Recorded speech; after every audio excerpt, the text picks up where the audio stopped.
जूझ। दरअसल यह कहानी मूल रूप से मराठी उपन्यास झोबी से ली गई है। कहानी का हिंदी अनुवाद केशव प्रथम वीर ने किया है। यह कहानी आनंद यादव की आत्मकथा का एक हिस्सा है। इस कहानी के जरिए लेखक आनंद रतन यादव ने यह बताया है कि कैसे उन्होंने अपने बचपन के दिनों में स्कूल जाने और पढ़ने लिखने के लिए भी संघर्ष किया और फिर आगे चलकर अपनी लगन और मेहनत से साहित्य जगत में सर्वोच्च मुकाम हासिल किया। तो चलिए दोस्तों, शुरू से इस कहानी को समझने का प्रयास करते हैं। कहानी की शुरुआत करते हुए लेखक आनंद यादव कहते हैं कि जब वे 5वीं कक्षा में पढ़ते थे तो उनके पिता रतन अप्पा ने उनका स्कूल जाना बंद करवा दिया था ताकि वे घर और खेत के काम काज में अपनी मां का हाथ बटा सके। उनके पिता खुद तो घर का कोई भी काम नहीं करते थे और पूरा दिन घूमने फिरने और आराम करने में बिता देते थे। आनंद यादव स्कूल जाना चाहते थे, इसलिए एक दिन गोबर के कंडे थापने समय उन्होंने अपनी माँ से स्कूल जाने के विषय में बात करते हुए कहा कि अगर वे इस समय स्कूल नहीं गए तो फिर वे भी अपने पिता की ही तरह गरीब रह जाएंगे और अगर पढ़ लिख गए तो शायद जीवन में कुछ कर पाए। फिर आनंद यादव की मां ने उन्हें समझाया कि अगर पढ़ाई लिखाई के बारे में उनके पिता से बात की तो वे नाराज हो जाएंगे। हालांकि उनकी मां चाहती थी कि बच्चा पढ़ लिख ले, लेकिन वो आनंद यादव के पिता की वजह से आनंद यादव का साथ नहीं दे पा रही थी। तभी आनंद यादव ने अपनी मां को एक सुझाव देते हुए कहा, क्यों ना हम दोनों अपने गाँव के मुखिया दत्ताजी राव से बात करके उनको अपनी सारी परेशानियां बताएं। इसके बाद माँ और बेटा दोनों गांव के मुखिया के पास गए और उन्हें अपनी परेशानियां बता दी। गांव के मुखिया समझदार थे और वे पढ़ाई लिखाई का महत्व भी जानते थे, इसलिए उन्होंने माँ और बेटे दोनों को आश्वासन देकर यह कहते हुए घर भेज दिया कि जब आनंद यादव का पिता घर आए तो उसे मेरे पास भेज देना। और साथ में उन्होंने आनंद यादव से कहा कि उसके थोड़ी देर बाद तुम भी यहाँ आ जाना। फिर आनंद यादव की मां ने मुखिया से प्रार्थना की कि वो उनके यहाँ आने की बात आनंद यादव के पिता को ना बताए। जब शाम को आनंद यादव के पिता घर आए तो आनंद यादव की मां ने उनसे कहा कि मुखिया ने आपको बुलाया है।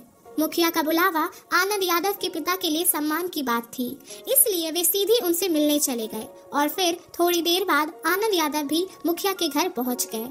इसके बाद आनंद यादव को देखते ही मुखिया ने उनसे सवाल किया कि तुम कौन सी कक्षा में पढ़ते हो। फिर लेखक ने उन्हें जवाब दिया कि उनके पिता ने 5वीं कक्षा में ही उनकी पढ़ाई छुड़वा दी ताकि वे घर और खेत के काम काज में हाथ बटा सके।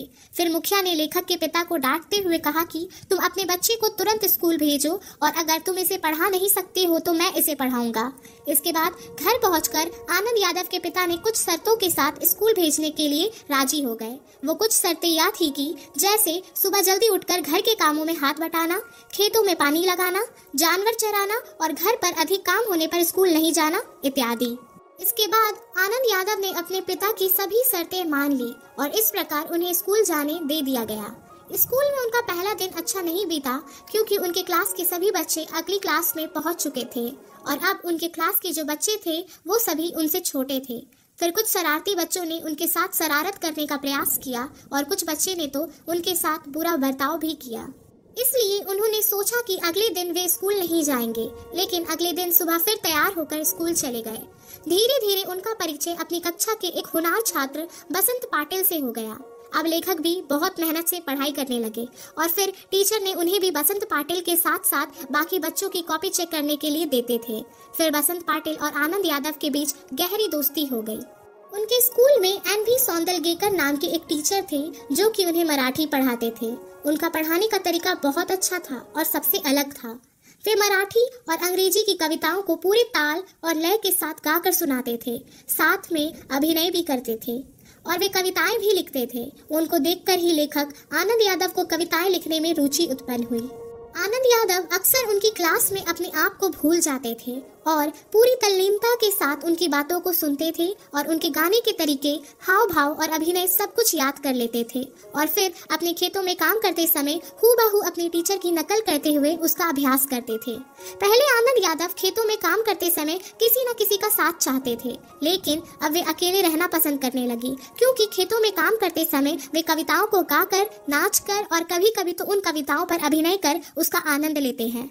इसलिए अब वे चाहते थे कि खेतों में उनके साथ कोई न रहे ताकि वे अकेले अपनी कविताओं की अच्छे से अभ्यास कर सके। इस तरह अभ्यास करते करते वे अपनी कक्षा के सबसे होशियार बच्चों में शामिल हो गए और फिर टीचर उन्हें प्यार से आनंदा कहकर पुकारने लगे। एक बार उनके टीचर ने अपने दरवाजे पर लगी मालती की बेल के ऊपर एक सुंदर सी कविता लिखी। तभी आनंद यादव ने सोचा कि अगर उनके टीचर अपने घर में लगे एक मालती की बेल के ऊपर इतनी सुंदर कविता लिख सकते हैं, तो मेरे पास तो खेत खलियान, पेड़ पौधे और पूरा आकाश है, तो फिर मैं क्यों नहीं कविताएं लिख सकता हूँ। इसके बाद आनंद यादव ने कविताएं लिखना शुरू कर दिया और कविताओं में उनकी गहरी रुचि देखकर उनके टीचर ने भी उन्हें रस, छंद और अलंकार की बारीकियां भी सिखाई। और इसी तरह सीखते सीखते एक दिन वह छोटा बच्चा जिसके पिता उसे पढ़ाना लिखाना नहीं चाहते थे, आज वो अपनी लगन और मेहनत से एक महान कथाकार और उपन्यासकार बन गया।